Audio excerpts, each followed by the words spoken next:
ஆனால் வண்டி கொடுத்து 12 வருஷம் அது ஸ்கூட்டி பப்பி கொடுத்து நானும் வண்டி கண்டாமல் போய் 4 வருஷம் ஆகுது. ஆனால் நான் 3-4 வருஷமாக வந்து கலெக்டர் ஆஃபீஸ்லையும் சரி மாட்டுத்திறனாளி ஆஃபீஸ்லையும் சரி மனு கொடுத்துக்கிட்டே இருக்கேன்.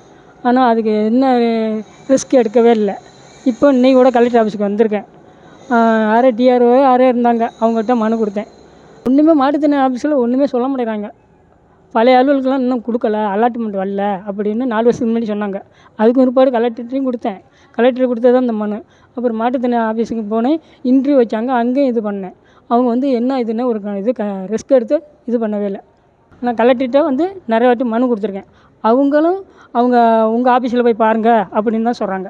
அங்கே போனால் உங்களுக்கு அலாட்மெண்ட் வரல, அதனால அவங்க சொல்லிக்கிட்டு இருக்காங்க மாட்டுத்திறனாளி ஆஃபீஸில். என்னால் நடக்க முடியல, 2 காலும் ஊனமுற்றது தான். மிகவும் என்னால் முட்டி போட்டே நடக்க முடியல, காலெலாம் தேஞ்சு போச்சு. ஆட்சித்தலைவர், எனக்கு உங்கள் கருணை அடிப்படையில் உங்களை கும்பிட்றேன்.